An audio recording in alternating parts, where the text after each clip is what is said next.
সূক্ষ্ম মানেটা কি আমার কাছে বলো, আর গুরুগম্য মানেই বা কি? ইহা তুমি তাৎপর্য ব্যাখ্যা করে একদম পরিষ্কার জবাব দেবে সবার ভিতরে। আমি তোমার কাছে পরিশুদ্ধ জবাব আমি চাই, একদম একটাও বাজে কথা আমি তোমারে বলবো না।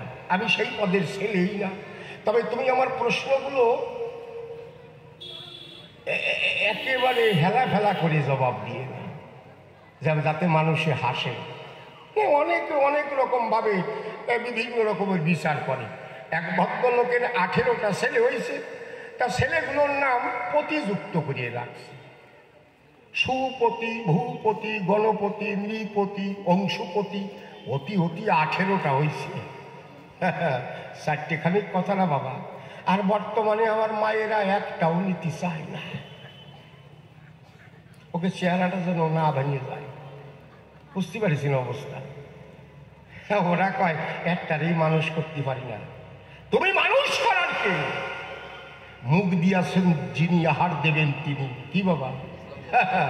আগেকার যারা বুড়ো বুড়ি আছে আমি প্রণাম করি তাদের কাছে, তাদের চরণে আমি বহুত হয়ে ভক্তিপূর্ণ প্রণাম করি। অর্থ তারা 10টা 12টা, হ্যাঁ অনেকগুলো সন্তান করাইছে জন্মগ্রহণ। কি বাবা?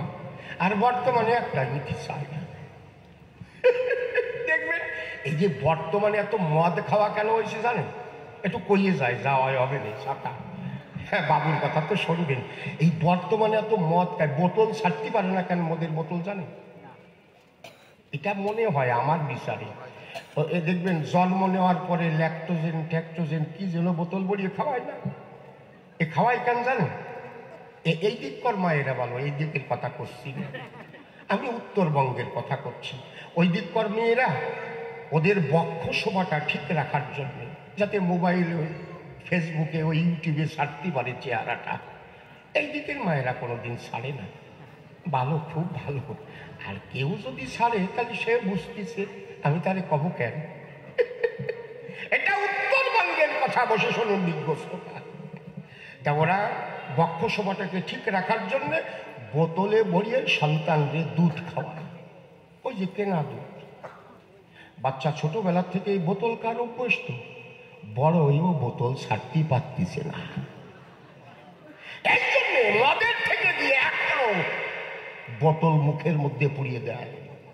এই জন্য চরম ধরে পরিমাণা কেউ কখনো বক্ষ শোভা ঠিক রাখার জন্য মায়ের সুধা থেকে নিজের সন্তানকে বঞ্চিত করবেন না। যাকে অধিকার যাব না। তাহলে কি হয়েছে? ছেলেগুলোর কি নাম রাখছে? গণপতি, সুপতি, ভবপতি, অংশপতি। মশাই 18টা ছেলে, 18টার নাম পারও তো দরকার আছে। সভাপতি, আরেকটার নাম রেখেছে কোটিপতি, আর 18 নম্বর ছেলের নাম রাখছে রাষ্ট্রপতি। এই জায়গা হাসিয়ে না। ছেলের বাবা জাগে হয়েছে তাকে বোঝা যায়। ছেলের বাবার তো বুক ফুলিয়ে আরো 4 ইঞ্চি বাড়িয়ে গেছে। 18টা ছেলে এখন পাড়ায় বেরোলেই বাবু বলিয়ে সম্মান করে। নাহলে শান্তি কোম্পানির মুগুর মার্কা দোলাই সালসা। 18টা ছেলে যদি আমার থাকে বাড়ি, অন্য জায়গায় লাঠি দাঁড় করে আনা লাগবে নাকি? এইবার ওনার যে স্ত্রী, তার কিন্তু মনোবাসনা পড়ে নাই। 18টা ছেলে হয়েছে, কি বলবো আপনাদের কাছে, কিন্তু মায়ের মনোবাসনা পূর্ণ হয় নাই। একদিন সন্ধ্যেবেলায় গিয়ে স্বামীর কাছে কয়, ওগো শুনছ, কতজনের মেয়ে আছে, মেয়ে বিয়ে দেয়, জামাই বাড়ি যা, বড় বড় মাছের মাথা খায়, মিষ্টি খায়, আমার বাকি খাওয়ানো না। তুমি কথা লাগা, আমার গর্বে আর একটা কন্যা সন্তান দেবা। মা যদি বাইনা ধরে বাবা কিনা দিয়ে পারে। আবার যখন মিলন বাসনে গেছে, কি বলবো আপনাদের কাছে, মা গর্ভবতী হয়ে গেছে। 1 মাস 2 মাস এমনি করতে করতে তখন 10 মাস 10 দিন পূর্ণ, মা তখন একটা সন্তান প্রসব করলো, কিন্তু মেয়ে হয় নাই, ছেলে হয়েছে। তারে ছেলে কপালে পায়। মা বসে বসে কাঁদতেছে, ওরে কপাল রে, কত কষ্ট করিয়ে সন্তান আমি গর্ভে ধারণ করলাম, ভাবলাম আমার কন্যা হবে না, তার ছেলে হয়েছে। কিন্তু ছেলের বাবার বড় আনন্দ, নাচতে নাচতে বড় ছেলের কাছে গিয়ে কয়, এই গণপতি, বড় ছেলের নাম গণপতি, গণপতি কি তোর মা তো চাইছিল তোর একটা বোন হোক, কিন্তু ওই হয়েছে তোর ভাই। তোর কাছে একটা কথা জানাই, তুই কথা লবি, তোর ছোট ভাইয়ের নাম একটু পতিযুক্ত করিয়ে ভালো নাম রাখবি। বড় ছেলে কয়, বাবা যে কি কয়, আমার কাছে কত সুন্দর একটা পতিযুক্ত নাম আছে। মানে বাবা কয়, গণপতি কি নাম রে? বলে 19 নম্বর ভাইটার নাম ভগ্নিপতি থও। ভগ্নিপতি পতিযুক্ত করি, তাহলে শেষের চারটের নাম কি হবে? সভাপতি, কোটিপতি, রাষ্ট্রপতি আর ভগ্নিপতি। গণপতির বাবা কয়, এই হারাম দাদা, ছেলের নাম কখনো ভগ্নিপতি রাখা যায় না। পাগল, ছেলের নাম যেমন ভগ্নিপতি রাখা যায় না, তুমি আমার প্রশ্নের জবাব কিন্তু ভগ্নিপতির মতো দিও না। প্রথম প্রশ্ন গেল হয়ে কার্য নাই সে কথা কয়ে, দ্বিতীয় প্রশ্ন আমি করি উত্থাপন। আমি যখন মানুষের মধ্যে যাই, বিশেষ করে মতুয়া ভক্তদের মধ্যে যাই, আর তাদের মধ্যে কিছু কিছু ধর্মযাজক আছে, তারা যেমন কবি গান, বাউল গান গাইয়ে বেড়ায়, ধর্ম প্রচার করে। এমন এমন কিছু ধর্মযাজক আছে, তারা মানুষকে বিভ্রান্তির মধ্যে ফেলে দিচ্ছে। আমিও সেই কায়দায় পড়ে গেছি রে ভাই। তারা ডাকি দিয়ে বলে, তাই শোনো মতুয়া ভাই, আমাদের যারা প্রচার করিয়ে বেড়াচ্ছে, ওরা কি সঠিক তথ্য জেনে প্রচার করতেছে? বই পড়তেছে না, মন গড়া কথা বলতেছে। এই মতুয়া ধর্মকে তারা কি কলুষিত করার জন্য চেষ্টা করছে না, তারা সত্যি কথা বলতেছে। এই মতুয়া ধর্মটা কি আলাদা কোনো ধর্ম নাকি? আমার কাছে বলো দেখি, পরিশুদ্ধ জবাব আমি তোমার কাছে চাই। কি বাবা আছে দেখবেন, জামা টামা পরিয়ে এরকম ঢোল কাশি নিয়ে দাঁড়ায় যায়, আমি নাম কব না রে ভাই। তারা কয় না, কে কালী, কে কৃষ্ণ, কে রাম, হে শনি ঠাকুর, আমার আরাধ্য দেবতা হরি ক্ষীরোদ সাই। এই জন্যে তোমার কাছে সঠিক আমি মতুয়া তথ্য এবং তত্ত্ব জানতে চাই। সত্যি সত্যি কৃষ্ণ চাইতে আলাদা নাকি হরিচাঁদ?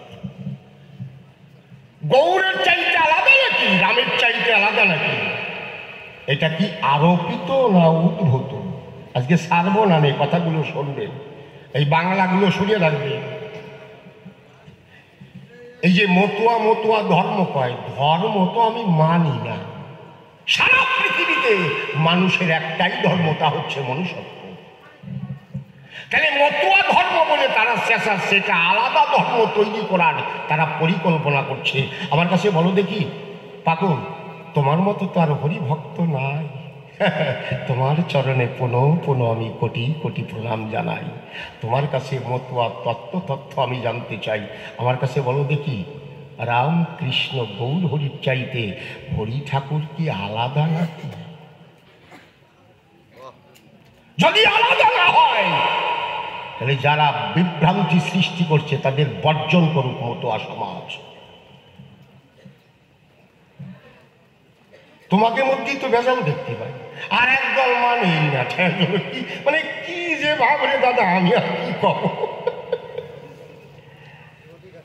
মানে ওনাকে মধ্যে গেলে একদল মানতেছে, হ্যাঁ যে গৌর সেই আমার হরিচাঁদ, আবার আরেক দল প্রচার করতেছে, খবরদার কেউ প্রণাম করবে না।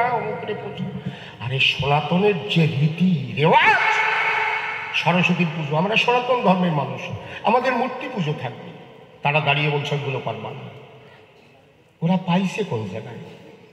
এই জন্য পাগল বিচরণ, তোমার কাছে তোমার মতো তো অত বড় হরিভক্ত কয়জনে হয়? কি বাবা মিথ্যে কথা করছে নাকি? তোমার মতো হরিভক্ত কয়জনে হয়? এই জন্য আমার আজকে জানতে আছে অভিপ্রায়। তুমি আমার কথা লবে সূক্ষ্ম, আজকে মতুয়া তত্ত্বটা আমার কাছে ব্যাখ্যা করে বোঝাই দেবে। কি হয়ে গেল? এইবার আর একটা কথা আছে, কি আপনারা জানেন হরি ঠাকুর সম্পর্কে যে লীলা সম্পর্কে যে আমরা গ্রন্থটা পাই, সে কে লিখেছেন? আমাদের তারক গোসাই, তাই তো লিখেছেন। ভালো। আচ্ছা পাগল, তারক গোসাই এত সুন্দর হরিলীলামৃত লিখে দিল, তুমি আবার তার পরে পরে কি লিখলে? কি লিখলো? হরি গুরুচাঁদ চরিত্র সুধা, হরিলীলামৃত। এখন ওনারে তো পাগল মানুষ, ওনারে তো কিছু পাওয়া যায় না, আবার না কলিও হয় না। পাক্কা আম গাছের কাছে, শক্ত বোটা আম গাছের কাছে গিয়ে যদি বলি বাবা আমারে কয়টা আম দাও, আম গাছ কি আম দেবে না? কি করলে আম পাবো? গাছে উঠে জোরে জোরে ডাল যদি ঝাঁকা দেয় তাহলে টপ টপ করে পাকা আমও করবে, জোরে ঝাঁকা দিলে পরে বসে শুনুন নারী নারে, আবার কাঁচা আমও মাটিতে পড়ে। মনে আমার আছে ভাবো, আজ পাগল হলেও কথার ধাক্কা এমন ভাবে দিয়ে যাব, উনি পাকা পাকা কথা যেন কয়, তার সঙ্গে কাঁচা কথাও যেন একটা বেরোয় পড়ে। আচ্ছা তুমি কোন সাহসে আবার কলম ধরে তারক গোসাইয়ের পরে তার মধ্যে কি জুড়িয়ে দিছে? গুরুচাঁদের নাম। হরি গুরুচাঁদ চরিত্র সুধা। আরে বাবা, হরিচাঁদের সন্তান তো গুরুচাঁদ হয়, তারে তুমি ভগবান বানাও কোন কথায়? ভগবানের ছেলে যদি ভগবান হয় তাহলে রামের দুটো ছেলে ছিল, লবকুশি, তারা তো কেউ ভগবান কয় না, কয় কি? আর রামনবমী চলে গেছে, জয় শ্রীরাম করে সবাই ডাকছে, কেউ তো কয় না জয় লবকুশি বাবা ভগবান জয়। এই কইছে নাকি? কোনোদিন শুনছি? শোনেনি। আরে ভগবানের ছেলে হইলে যে ভগবান হবে তা না। ভগবান শ্রীকৃষ্ণের 1,61,008টা ছেলে। আমি বলি সভ্য সভা তলে একটারও কেউ ভগবান বলে? আরে বাবা, ভগবান হতে গেলে তার কিছু চিহ্ন লক্ষণ থাকে, থাকে না? এই জায়গায় আমার বিচরণ পাগল কি করেছে জানে? হরি ঠাকুরের সম্পর্কে জানার জন্য আমরা খুব সুন্দর একটা গ্রন্থ পেয়েছি, তারক গোসাই লিখে দিয়েছে হরিলীলামৃত। উনি আবার কায়দা করিয়ে কলম ধরিয়ে হরি গুরুচাঁদ চরিত্র সুধা। এই গুরুচাঁদের মধ্যে এমন কি ভাব আছে, এমন কি পাওয়ার আছে, এমন কি গুণ তুমি দেখেছ যার জন্য তাকে তুমি ভগবান বললে? গুরুচাঁদের মধ্যে তুমি এমন কি পেলে আমার কাছে বলো খুলে? এই জন্য কলম তুলে হরিচাঁদের পরে গুরুচাঁদের নাম লিখে কি লিখলে? হরি গুরুচাঁদ চরিত্র সুধা। তুমি মিটাও আজ আমার ভাব ক্ষুধা। কি কারণে গুরুচাঁদের নাম লিপিবদ্ধ করলে? কেন তুমি তাকে ভগবান বানালে? এই নিয়ম যদি থাকতো তাহলে আগেই তো ভগবানের ছেলে কত ভগবানের বাগান হয়ে যেত, তা তো নাই। তবে বুড়ো মানুষ তো পাগল মানুষ, প্রথমবারে বেশি দেব না রে সাপান। যে কয়টা দিয়ে গেল সেজন্য সঠিকভাবে জবাব দিয়ে যায়। তবে তোমারে করিমানা, তুমি পাগল হলেও যদি আমার সঙ্গে চালাকি করো আমি কিন্তু তোমারে ছাড়বো না। আমি সদানন্দ ব্রহ্মচারী। একটা কথা তোমার কাছে পরিষ্কার প্রকাশ করি, আমি যেভাবে প্রশ্নপত্র তোমার কাছে করে গেলাম দান, তুমি এই সভায় এসে প্রত্যেকটা অঙ্ক কষে দিয়ে যাবে তার সঠিক সমাধান। ভাবিয়ে না এই জায়গায় মতুয়া ভক্ত আছে বলে তোমার আমি ছাড়িয়ে দেবানি, তা দেব না। আমি একজন কৃষ্ণ ভক্ত বটে, পরিষ্কার বলি আমি সভ্য সভা তটে। সঠিক তত্ত্ব যদি তোমার কাছে পাই তাহলে তোমার ছাড়িয়ে দেবানি। তারপরে আমার একটা গোপন মনের বাসনা আছে, আমি আবার নাকার মতুয়াও হয়ে যেতে পারি। আর যদি না পাই মনে করি বাবু না, তোমারে কিন্তু আর মতুয়া ভক্ত আমি হতে দেব না, একদম পরিষ্কার। এই জন্য তুমি আমার সঙ্গে চালাকি করিয়ে না। চালাকের পরেও চালাক আছে, আছে না বাবা? এক ভদ্রলোক মারাত্মক চালাক, সাংঘাতিক চালাক, বেকায়দা চালাক, ওর মতো চালাক নাই। ও দেখলো বাজারে তো এখন বর্তমানে টুকটাক রুগী হচ্ছে, ও ভাবলো আমি তাহলে এক গুরুর কাছে যাই, এটি চাচ্ছি ডাক্তার শিখে আসি, ভালো করে একটা দোকান দেবানি। শিখে আসছি, দোকানও একটা দেশে চমৎকার।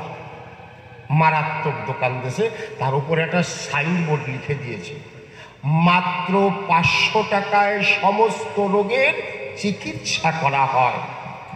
এইটুক লিখেই ক্ষান্ত না, ওপরে বড় করে লিখে দিয়েছে আরোগ্য নিকেতন, ওই যে ডাক্তারের নাম দেয় না, তারপরে লিখেছে 500 টাকায় সমস্ত রোগের চিকিৎসা করা হয়। আবার গ্যারান্টি সহকারে লিখে দেওয়া আছে, যদি রোগ সারাতে না পারি রুগীকে 2000 টাকা দিয়ে দেব। কত? ভিজিট হচ্ছে 500 টাকা, সব রোগ সারাইয়া দেবে, তার মধ্যে ঔষধপত্র সব। আর যদি রোগ সারাতে না পারে 2000 টাকা দেবে। আপনি যাবেন না? আপনার লস হবে নাকি? রোগ না সারলে তো 2000 টাকা পাবেন। মানুষ কাতারে কাতারে আটা দিচ্ছে। বিশেষ করে মায়েদের মধ্যে ওই যে মাজায় ব্যথা, সর্দি রে মাজায় যে কি হয়েছে রে, উঠতেও পারতেছি রে, বসতেও পারতেছি রে, কি একটা ভাব হয়ে গেছে। অন্য তুই এই জায়গায় বসে গেছিস কেন? বাজারে কি একটা ডাক্তার আইছে জানিস রে, 500 টাকায় সব রোগ সারাই দেবে। বলে যদি না সারি, বলে তাও লিখে দিয়েছে, না সারলে 2000 টাকা তোরে দেবে, চলিয়ে যাও ডাক্তারের কাছে। কাতারে কাতারে লাইন ধরে গেছে, এত রুগী হচ্ছে। অন্যান্য যে 400 ডাক্তার তারা হাত গোটায় বসে রয়েছে। তাকে বউ কয়, কি গো আগে তো মাছ মাংস আনতে, এখন তো সেদ্ধ পাতো জোটে না। বলে না, মারাত্মক এক ডাক্তার আইছে, বাড়ি চালাক, ওর জন্যই ডাক্তারি ছেড়ে দিয়ে আমি রুগী হবো। বলে রুগী হয়ে কি করবা? আমি প্রত্যেক দিন ওর কাছে যাবো, মাঝে মধ্যে যাই কব, কই ডাক্তারবাবু আমার এই রোগ হয়েছে, ঔষধ দেবে, ঔষধের সাথে ফেলাই দেবো। তারপরের দিন যাই কব, ডাক্তারবাবু আমার ওষুধ সারে নাই, 2000 টাকা দেন। কি চালাক দেখছেন? ওর বউ কয় তাই কর, ডাক্তার ছাড়ি দাও। ওই যে ডাক্তারের উপরে লিখে দিয়েছে 500 টাকায় সমস্ত রোগ সারা হয়, যদি না সারতে পারি 2000 টাকা রুগীকে দিয়ে দেবো। ও রুগী সাজিয়ে ওই জায়গায় হাজির হয়েছে। ডাক্তার জিজ্ঞেস করে কি হয়েছে? ডাক্তারবাবু বলবেন না, আমার মুখে স্বাদ, নাকে গন্ধ, কিছু না, স্বাদ গন্ধই নাই। আমি কি সন্দেশ খালি মনে হচ্ছে মাটি খাই, ভাত খালি মনে হচ্ছে গু খাই না, কি খাই ঠিক পাই না। আরে ও তো ভঙ্গি করতে গেছে, ছাতা ও নেবে টাকা। এইবার ওই ডাক্তারও চালাক, মারাত্মক চালাক। ডাক্তারে ভাবলো ও তো আমার মনে হয় সাইনবোর্ড দেখে আইছে, তাহলে কি হচ্ছে বলুন, আপনার কি হচ্ছে? বলে আমার স্বাদ গন্ধ মোটে নাই, আমি কিছু ঠিক পাই না, কি খাই কি না খাই। ওর আবার একটা কম্পাউন্ডার আছে, নাম লিপিকা, মেয়ে ছেলে। লিপিকা কি স্যার? বলছে 22 নম্বরের খাপটা নিয়ে আসো। লিপিকা এসে 22 নম্বরের খাপ দিয়ে দিচ্ছে কুলিয়ে। ওই 22 নম্বর খাপের মধ্যে কি আছে শুনবেন না? ছোট্ট একটা বোতল আছে, বোতলের মধ্যে পেট্রোল ভরা। এখন বলতেছে তাহলে আপনি স্বাদ গন্ধ কিছু ঠিক পান না? বলছে না। বলে জিভটা বের করেন। যেই জিভ বের করেছে, ওই বোতল ফুটো করা আছে সিপির ওই জায়গায়, 2-4 ফোঁটা যেই জিহ্বার মধ্যে দেশে, ও কয় ডাক্তারবাবু আপনি আবার কি দিলেন? ওষুধের বদলে আপনি আমার পেট্রোল দিলেন কেন? বলছে এই তো স্বাদ ফিরিয়ে গেছে, 500 টাকা দাও বাবা, 500 টাকা দাও, তোমার বলে স্বাদ গন্ধ কিছু নাই, আমি যে তোমার মুখে পেট্রোল দিয়েছি তুমি ঠিক পাইছো, টাকা দিয়ে দাও, 500 টাকা দিয়ে বাড়ি চলে যাও। ও কয় আমি তো ধরা পড়িয়ে গেলাম রে, ভাবলাম 2000 টাকা নিয়ে যাবানি কালকে এসে, তাও হলো না। এ কি চালাক রে মাইরি। বাড়ি চলে গেছে, যাচ্ছে আর বুদ্ধি থাবড়াচ্ছে কি করা যায়। আর হঠাৎ বুদ্ধি হয়েছে আসবানি 7 দিন পরে, 7 দিন পরে এমন রুগী আসবো ডাক্তারের বাবাও সারাতে পারবে। 7 দিন পরে আবার অন্য একটা পোশাক পরে চলে গেছে। বলছে ডাক্তারবাবু নমস্কার। বলছে নমস্কার, বসেন। কি হয়েছে? ডাক্তারবাবু কি যে হলো তা বুঝতে পারলাম না। কি? আমার স্মৃতিশক্তি হারাই গেছে। আমি যে আপনার ঘরে আসবো এই কথা ভাবি আমি মুদিখানায় চলে গেছিলাম, মনে থাকে না আমি কোথায় যাব। আমার বউ মানে বাজার করতে পাঠায় হলুদ, জিরিয়ে, লঙ্কা, আমি আনি চানাচুর বিস্কুট নিয়ে আসি, আমার মনে থাকে না এই আনতে দেবো। সকালবেলায় কি খাই বিকেল বেলায় মনে থাকে না। কন দিয়ে আমি কি করি? আমার এই স্মৃতিশক্তিটা ভালো করে দেন। বসো বসো। লিপিকা, লিপিকা, কি ছাড় বলছে 22 নম্বরের খাপটা নিয়ে আসো। যেই কইছে 22 নম্বরের খাপ, ও তো জানে তার মধ্যে পেট্রোল আছে। ও কয় না না, ওটা আনবেন না, ওর মধ্যে পেট্রোল আছে। বলে 7 দিন আগে আপনি এসেছিলেন, দেখে গেছেন, 7 দিন আগের কথা মনে পড়ে গেছে, আপনার স্মৃতিশক্তি ফিরে এসেছে, 500 টাকা দিয়ে বাড়ি চলে যান। কেমন অবাবা বিচরণ পাগল, কেমন শুনিয়ে রাখবা। আবার ডাক্তার মনে মনে ভাবলো 1000 টাকা গেছে, আর একদিন আসবো, সেই দিন এমন রুগী হয়ে আসবো ডাক্তারের বাবাও সারাতে পারবে না, তাহলে আমার 1500 টাকা যদিও যায় 2000 টাকা পাবো, 500 টাকা লাভ থাকবে না, আমার বোঝ জন্য একটা টাঙ্গাই শাড়ি নিয়ে যাবানি। এবার তারপরের দিন এমন রুগী এসে, কালো একটা চশমা পড়ছে, হাতে একটা লাঠি নিয়েছে, অন্ধ সাজবে। সারা রাস্তা ভালো হয়েছে, ডাক্তারের থেকে মোটামুটি ওই হাত 100-150 হাত দূরে থেকে ডাক্তারবাবুর ঘরটা কোয়ানে রে। ওই অন্ধ সাজে আসে না, আপনার কাছে যদি আমি অন্ধ সাজে দাঁড়াই, আপনার আমার প্রতি একটা মায়া হবে না? বলছে বাবা আপনি কোথায় যাবেন? বলছে ডাক্তারখানায় যাবো, এখানে একটা ভালো নামি ডাক্তার আছে ওইখানে। বলে আসেন আমি দিয়ে আসি। ও সাজে গেছে। ও ডাক্তার বলছে এই যে ডাক্তারবাবু এই জায়গায় ও প্রণাম করে। ডাক্তারবাবু প্রণাম। বলছে ওই দিকে না, এইদিকে। ও আমি চোখে দেখি না তো। কেমন সাজিছে বোঝেন, ভঙ্গি করি। বলছে কি হয়েছে? বলে ডাক্তারবাবু এই বয়সে যদি চোখ আমার হারিয়ে যায়, আমি বউরে কি করে কামাই করে খাওয়াই? তাই চারিদিকে শুধু আপনার নাম শুনতে পাই। আপনি কথা বলবেন, আমার এই চোখ দুটো ভালো করিয়ে দেবেন। ডাক্তার কিছুক্ষণ পর বলে না, আমি চোখের চিকিৎসা জানি না। ওই সেই রুগী মনে মনে ভাবতেছে, শালা বারে বারে ধান খাইয়ে যাও, এইবার 2000 টাকার নোট দাও বা 2000 টাকা দাও।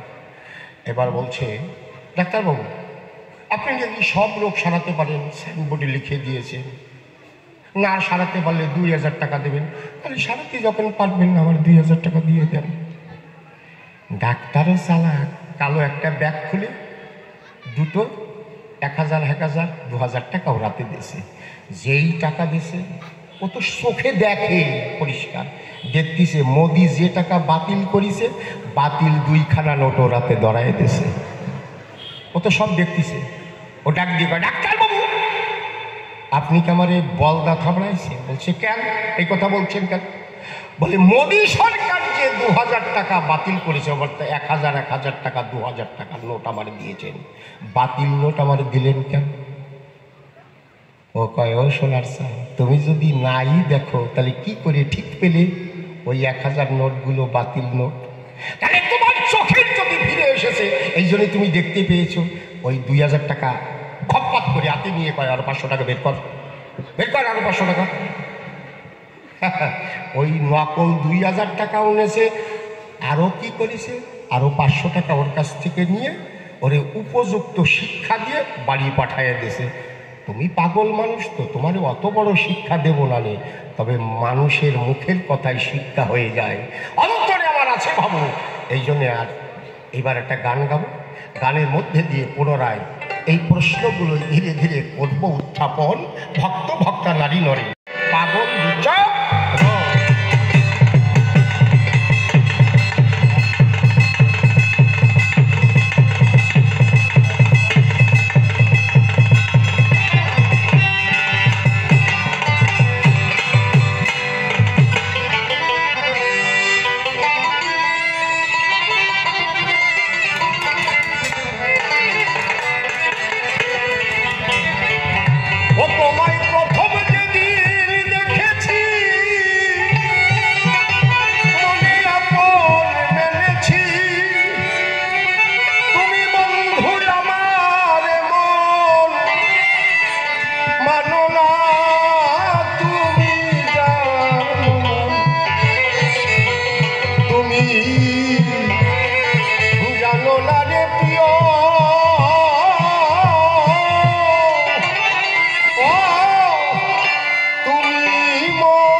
সাধনা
চলে গেলে আমায় ফেলে ইয়া বলে বুকে গেলে একদিনও দেখিতে পেলে না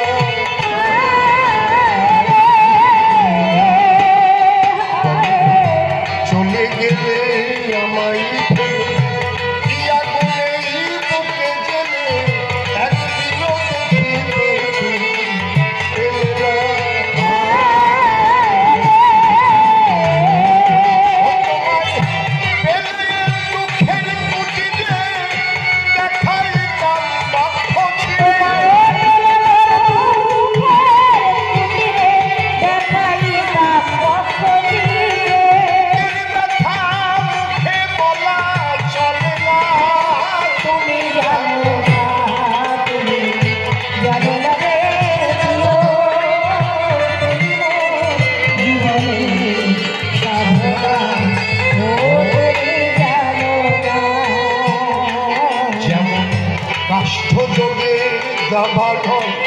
জ্বালিয়ে পোড়ায় বলরঙ্গ মন পড়ানো আগুন বন্ধু তাহারা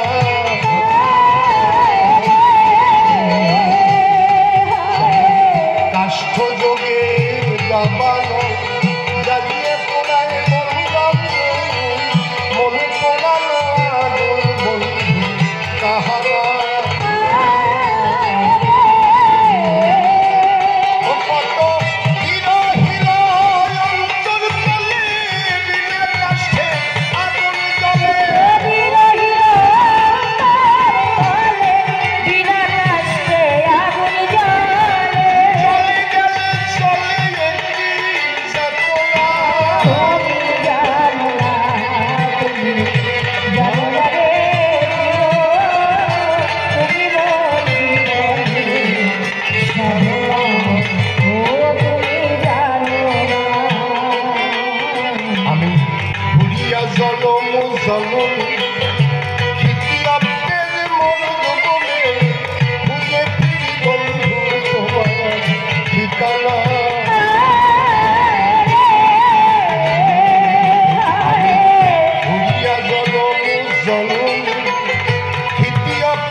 করেছেন শ্রবণ পরপর চারখানা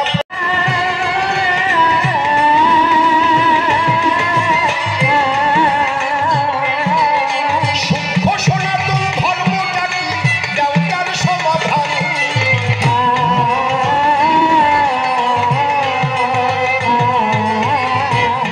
ধর্ম আলাদা কোনো ধর্ম নাকি গোসাই ইহার জবাব তোমার কাছে আমি পরিশুদ্ধ চাই কিছু কিছু ধর্ম যাজক আছে সবার মধ্যে যায়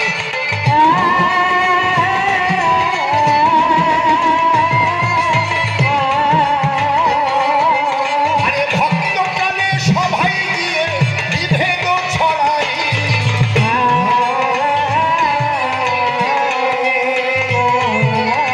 রাম মানে না কৃষ্ণ মানে না গৌর ভগবান কাদের একমাত্র হয়েছে ভক্ত ভগবান অর্থাৎ হরিচাঁদ নাকি তাদের আসল দেবতা শোনেন নারী করে এহানো কথা সবার মধ্যে তারা ব্যক্ত বটে করে রামকে মানে না দুর্গা মানে না কালী মানে না ভাই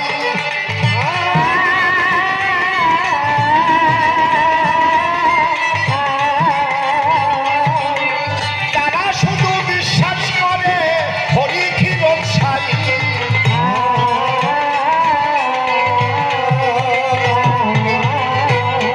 এইটা কি আরোপিত না উদ্ভূত তুমি আলোচনা করে আরোপিত কাকে বলে আমি বলি সবার ভিতরে রামকৃষ্ণ গৌর হরি হরিচাঁদ যদি একই হয় তারা কিন্তু আরোপিত বলে শোনেন মহাশয় উদ্ভূত বা কারে বলে যদি আলাদা কিছু হয়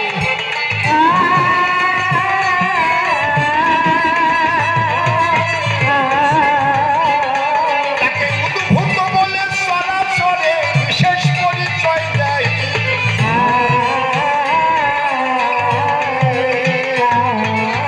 আপনারা বুঝতে পারছেন তো তাহলে আমার কথা হচ্ছে হরিচাঁদ এই মতুয়া ধর্মটা দিল এটা কি আরোপিত না উদ্ভূত যারা ধর্মযাজক ধর্ম দিয়ে বানাচ্ছে কিছু কিছু তারা তো এইটারে আলাদা একটা ধর্মই বানায় ছাড়িয়ে দিচ্ছে তাই বিশুদ্ধ সমাধানে তোমার কাছে আমি শুনতে চাই আমি কি একা শুনবো শুনবে বিশ্বের মালিক তাই তোমার কথা বিশ্বের মালিকও শোনে তুমি এত বড় ভক্ত আর শোনে যত ভক্ত প্রাণ কি আমার মাধ্যমে ভক্তরাও শুনবে আর শুনবে বিশ্বের মালিক সায় তুমি তার সঙ্গ ধরেছ কত আনন্দ পেয়েছো কত লীলা করেছো আরে লীলা সঙ্গী তুমি ছিলে তাই প্রশ্ন করি দাও সঠিকভাবে জবাব দিও আর বেশি যে বলবো না অন্তরে অন্তরে আমি এই করলাম ভাবনা আর হরি গুরুচাঁদ চরিত্র সুধা কেন লিখে দিলে গুরুচাঁদকে ভগবান বললে এই মহিতলে আরে ভগবানের ছেলে কি করে বলো ভগবান বটে হয়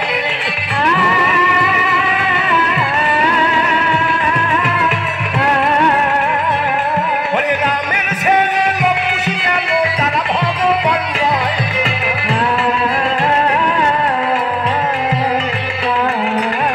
কৃষ্ণের 1 লক্ষের বেশি পুত্র বটে ছিল তারাও দেখো কালের স্রোতে কোথায় হারিয়ে গেল তাদের কোনো কৃষ্ণ ভক্ত বলে না ভগবান গুরুচাঁদকে কেন ভগবান বললে দেবতার সমাধান আর তাহারে বেশি কথা